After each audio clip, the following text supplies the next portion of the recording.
Bonjour à toutes et à tous, c'est Axley et aujourd'hui la boucle est bouclée. En effet, après avoir commencé les comics il y a plus ou moins 4 ans, et c'est aujourd'hui moi qui veux vous conseiller par rapport à ça. Je parle par expérience, et c'est compliqué de commencer soit par où commencer au niveau des histoires, ou au niveau tarif, ou au niveau format, c'est très compliqué. Donc je suis là pour éclaircir sur ce sujet-là. Bien évidemment, sur tout type de lecture, il faut s'adapter en fonction du niveau du lecteur justement. Et là, on va parler de différents profils et on va commencer par le premier, le lecteur qui n'a jamais lu, ou du moins hors scolaire. Déjà pour me décider par rapport à ça, je prends en compte la dose de texte et l'accessibilité au niveau du dessin. Bien que certains artistes ont des styles particuliers, c'est avec l'expérience qu'on arrive à apprécier des planches de Tim Sale ou de Michael Gaidos qui peuvent paraître grossiers ou trop stylisés au début, mais qui avec du recul sont vraiment magnifiques. Donc pour les lecteurs qui n'ont pas commencé, je vous conseillerais de commencer d'abord par Ultimate Spider-Man de Brian Michael Bendis. Alors j'ai déjà fait une vidéo sur le comics. Moi ça a été mon premier comics, même si je lisais déjà très légèrement à l'époque, et ça a été plutôt une bonne porte d'accès, surtout que mon personnage préféré c'est Spider-Man, donc là, j'ai pas été dépaysé et qu'en plus ça se lisait vraiment comme du petit lait. Là, on est sur du format omnibus. C'est le format qui est en 4 tomes, mais qui est surtout, c'est des bouquins de plus de 1000 pages pour la plupart et qui,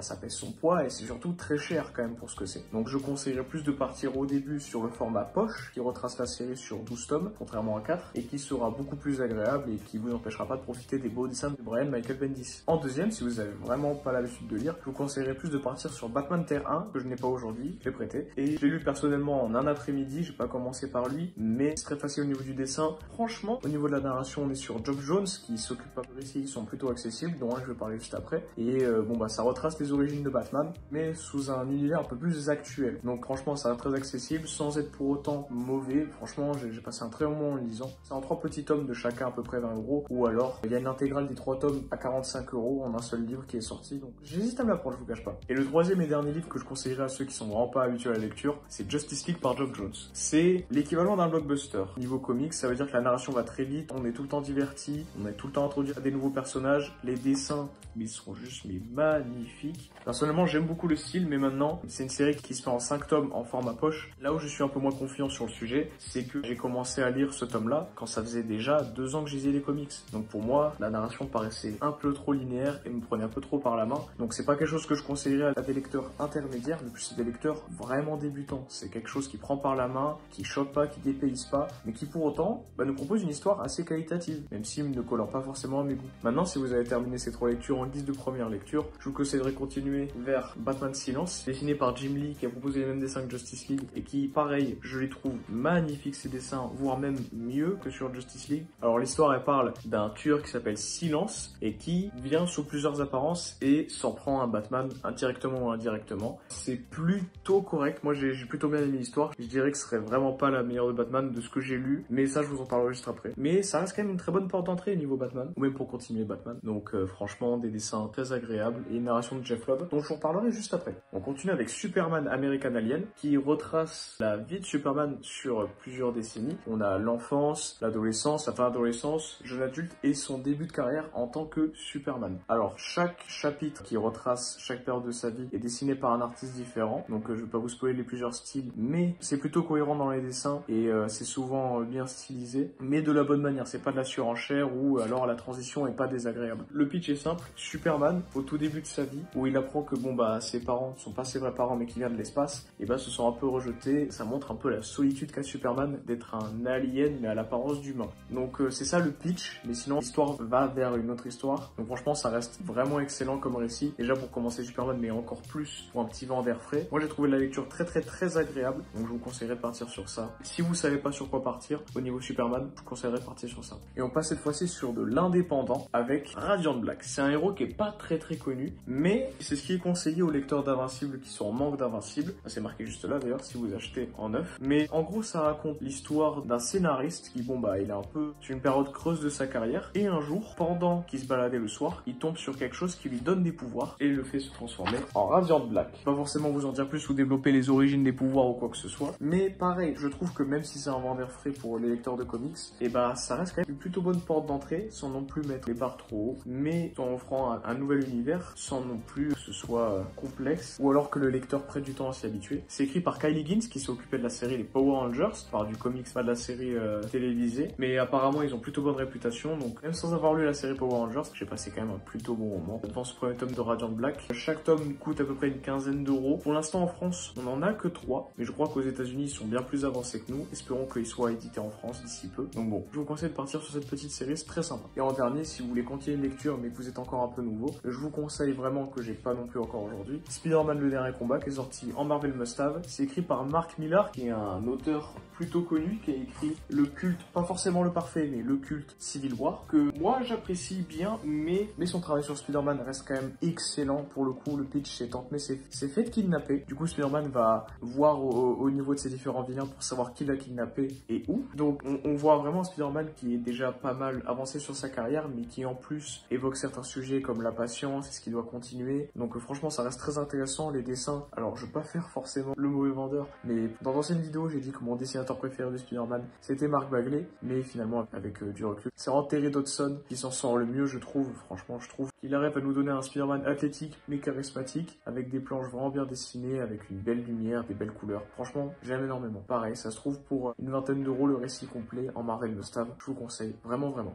Passons maintenant du côté des lecteurs intermédiaires qui ont l'habitude de lire, mais qui souhaitent se plonger dans le milieu du comics. Et pour ça, je vous conseillerais Ultimates par Mark Millar aussi, et dessiné par Brian Hitch. Le premier film Avengers est adapté de ce livre-là, mais ça offre une vision un peu plus sombre avec des personnages différents, un peu plus sombre des origines de l'équipe des Avengers. Sans trop vous spoiler, on a un Iron Man qui est alcoolique, un Hulk qui est beaucoup plus mal mentalement, on a le couple Ant-Man et la Guêpe qui s'en sort vraiment pas très bien. Donc franchement, si vous avez l'habitude d'histoires de Marvel un peu colorées, ça peut être un bon vent d'air frais, tout en offrant une histoire plutôt loin dans l'échelle, climax très satisfaisant, des personnages pas forcément parfaits mais plutôt bien écrits, des dessins très accessibles. Là je vous montre l'édition Marvel Icons, mais il est sorti en format poche sur 3 tomes contenant Ultimates 1 et Ultimates 2, et oui, niveau dessin, comme je vous l'ai dit, ça reste très accessible. On est sur, oui, 3 tomes en format poche, très accessible au niveau de l'histoire, un peu plus rempli de texte que les histoires que j'ai évoquées précédemment, c'est pour ça que je le conseille pas forcément à tout le monde dès le début. Donc franchement, très bonne histoire. Pour les nouveaux lecteurs, j'ai conseillé Batman Terre 1 qui raconte les origines de Batman, mais de manière un peu accessible. Là par contre, on est sur du un peu moins accessible. Batman Année 1, un classique de Frank Miller. Moi qui n'ai pas beaucoup aimé la lecture sur The Dark Knight Returns, qui est aussi quelque chose de culte pour lui, là j'ai franchement aimé. Alors, je le mettrai dans le moins accessible au niveau de la manière de raconter, qui prend un peu plus son temps, mais à raison. Et puis surtout au niveau des dessins qui, je dirais pas datés, mais stylisés, même si le mot daté serait adapté étant donné que l'histoire date de 1987. Mais sinon, on arrive à avoir une histoire plutôt solide racontant les débuts de Batman, du coup la première année, et le développement de la mafia dans Gotham. Personnellement, j'aime bien le voir en tant que préquel du film The Batman, qui est un chef-d'œuvre, un de mes films préférés tout court. Au-delà du fait que The Batman se passe lors de la 2e année et que ça s'appelle Batman Année 1, au-delà de la forme du récit et de la pensée, je trouve qu'au niveau de la direction artistique et de la manière de raconter, surtout qu'on retrouve de temps en temps un côté journal intime de la part de Batman qui me fait penser à la première scène du film The Batman, et ben je trouve que vraiment, si vous avez vu The Batman et que vous avez apprécié l'expérience, je vous conseillerais vraiment de partir sur Batman Année 1. Alors là, je l'ai en édition d'une collection d'été qui était sortie il y a quelques années à 4,90, mais aujourd'hui vous pouvez trouver le récit complet en format poche aussi à 6,90. Si vous savez pas sur quoi commencer en Batman et que vous avez déjà un peu d'expérience dans la lecture, je vous conseille très largement de partir sur Batman Année 1 parce que c'est vraiment excellent. On continue sur un classique, mais vraiment classique, Daredevil Jaune. Daredevil Jaune n'est plus trop disponible dans ce format-là, mais qui va sortir bientôt en must-have. Daredevil Jaune raconte l'histoire de Daredevil qui retrace ses origines, narré un peu à la 3e personne, nous montrant un Daredevil qui essaie de revenir sur ce qui vient de se passer dans sa vie et sur sa carrière à cause d'un événement. J'ai pas envie de spoiler lequel, parce que ça peut spoiler une autre histoire de Daredevil qui est pas mal culte aussi, celle de Frank Miller aussi, Daredevil Renaissance. Je vous conseille, c'est à vos risques et périls, il y a un spoil majeur dedans, mais ça vous empêchera pas de profiter pleinement de l'histoire. Daredevil Jaune, il y a aussi un duo d'auteurs et de dessinateurs, Jeff Loeb et Tim Sale, qui sont plutôt connus pour donner des histoires à chaque fois quasiment excellentes. Ils en ont donné quelques-unes chez DC et chez Marvel. Chez Marvel par exemple, ils ont fait 4 histoires, Spider-Man bleu, Hulk gris, Daredevil jaune et Captain America blanc. Vraiment 4 histoires qui, pour ce que j'ai lu, vont de plutôt bon à excellent. Donc Daredevil jaune c'est excellent. Là où je l'ai dit plus tôt, les dessins de Tim Sale rendent hommage à une époque des comics, tout en gardant un côté un peu stylisé et un peu actuel à l'époque où c'était sorti. Mais je trouve vraiment que les dessins sont magnifiques. À toutes les personnes à qui je l'ai conseillé, c'est un 100 sur 100. Je l'ai fait lire à un ami à moi. Il m'en a donné un très bon retour. Il a dit qu'il trouvait l'histoire très beau, même le bouquin très beau en général. Donc franchement, si vous savez pas quoi commencer au niveau Daredevil, vous n'avez pas peur des spoils dans la continuité, je vous conseille Daredevil Jaune. On continue avec une très bonne œuvre sortie dernièrement, Spider-Man l'ombre du symbiote. C'est un what if qui raconte l'histoire de Spider-Man s'il avait gardé le symbiote à l'époque où il l'avait. On voit pendant l'histoire que le symbiote prend de plus en plus le dessus sur Spider-Man, mais ça va au-delà de ça, je trouve. Ça montre des facettes de à quel point ça peut aller loin, que ce soit dans la vie de Spider-Man ou dans l'univers Marvel en général.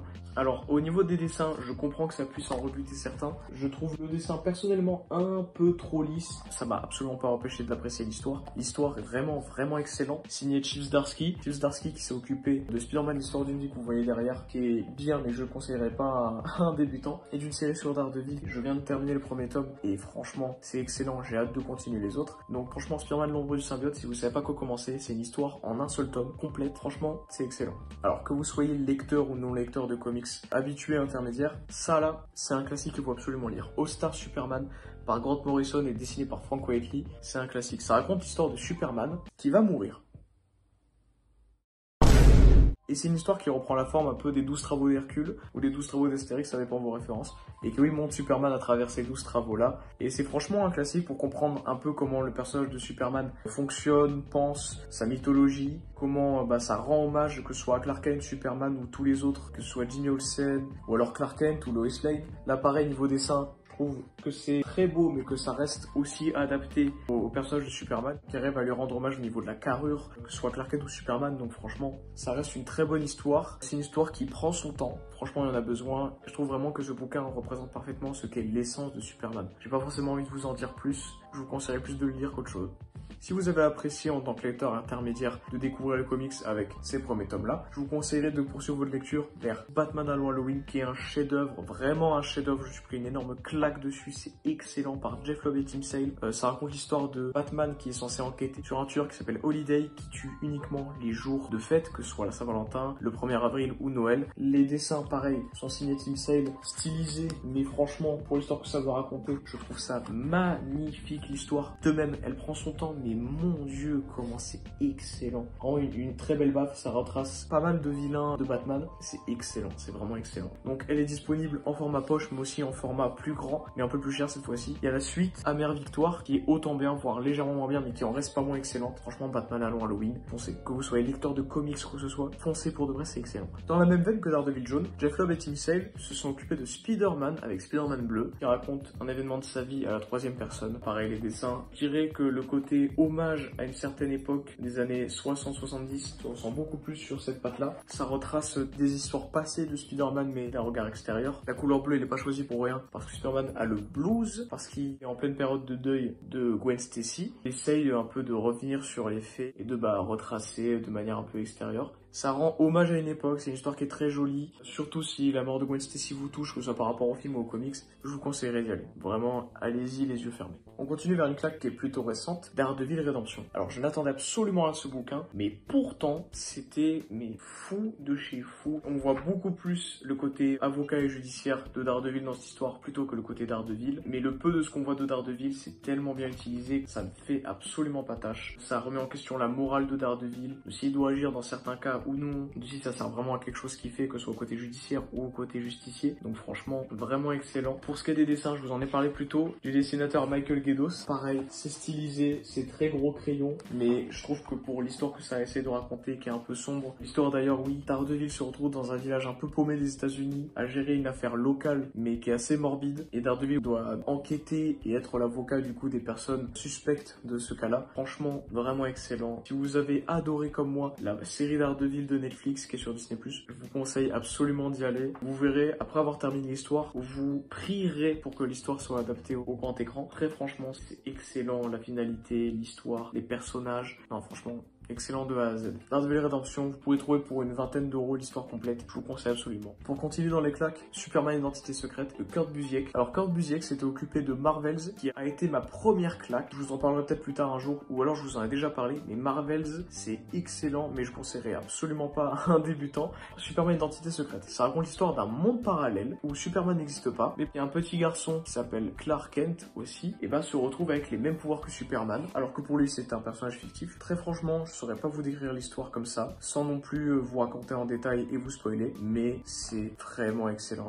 L'histoire, elle est d'une beauté et les dessins le sont encore plus. C'est magnifique, ça raconte plus une belle histoire de vie plutôt qu'une belle histoire de Superman, tout en utilisant bien le côté Superman. Et si Superman était vrai dans notre vrai monde, l'État, le gouvernement réagirait, c'est franchement excellent. Bon, j'ai pas forcément envie de vous en dire plus pour éviter de vous gâcher la surprise, mais c'est vraiment excellent. Et pour terminer, cette fois-ci, on parlait d'un vent frais que j'ai eu dernièrement, Astonishing X-Men de Joss Whedon. Alors, Joss Whedon, c'est pas une personne que je respecte, mais c'est un artiste dont j'aime beaucoup le travail. Il s'est occupé notamment des 2 premiers films Avengers et de Astonishing X-Men, qui était vraiment un vent frais. Alors, Astonishing X-Men, le premier tome commence sur une histoire. Il existe un vaccin contre la mutation. Et ça, les X-Men sont censés faire face à ça, au dilemme de s'il faut le prendre ou non, tout en proposant des dessins par John Cassaday, qui est décédé dernièrement. Des dessins qui sont franchement cultes, qui racontent l'histoire des X-Men. Ça va un peu loin, il y a certains détails qu'on loupe, comme par exemple le fait que le professeur Xavier ne soit pas là, mais si vous commencez les comics, partez d'un principe, les X-Men, c'est le bordel tout le temps. Donc s'il y a des détails que vous comprenez pas, dites-vous que ce sera soit expliqué plus tard, soit que ça a été expliqué avant et qu'il faudra vous renseigner de l'autre côté. Donc franchement, les X-Men, c'est le bordel à suivre, mais quand même, j'ai adoré la lecture des 2 tomes en format poche. C'était excellent, ça propose vraiment un vent d'air frais, ça utilise parfaitement bien chaque personnage des X-Men et l'équipe en elle-même et les morales. Donc franchement, foncez. Donc voilà ce que je conseillerais aux plusieurs types de lecteurs de comics, ceux qui veulent débuter du moins. Mais il y a certaines histoires qui arrivent quand même à rentrer hors catégorie, comme par exemple Invincible, qui au-delà du fait que je vous ai fait une vidéo dessus, ça reste une excellente histoire, mais elle rentre un peu dans toutes les catégories et c'est pas forcément quelque chose que je conseillerais dès le début, parce que bon ça reste des sacrés bouquins, mais surtout au niveau de la narration, surtout au tout début, et des dessins, ça peut paraître un peu repoussant, mais franchement ça reste excellent. Mais là aussi où je vous conseillerais pas dès le début, c'est que c'est une histoire qui est tellement bien qu'il y a des risques que le reste vous paraisse fade. C'est souvent un argument que j'entends, que je suis pas forcément d'accord avec, mais on est à l'abri de rien. Donc franchement, Invincible, c'est excellent. Et aussi, le classique, le culte, Watchmen. Watchmen qui,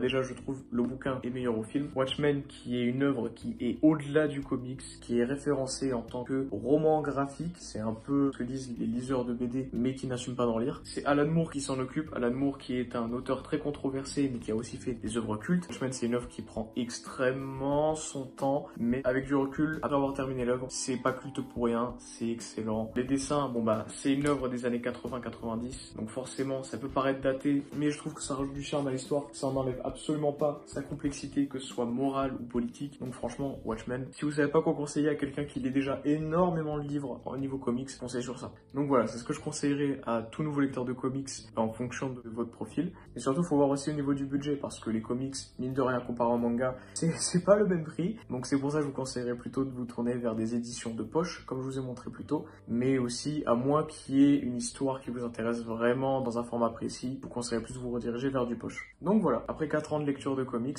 maintenant la boucle est bouclée, c'est moi qui vous ai conseillé pour commencer. Donc écoutez, s'il y a n'importe quel autre conseil que vous voulez partager, ou même avis ou récit qui vous intéresse, que j'ai peut-être déjà lu, n'hésitez pas dans les commentaires à me le dire. Et puis dans ce cas-là, je vous souhaite une bonne journée, c'était Axel.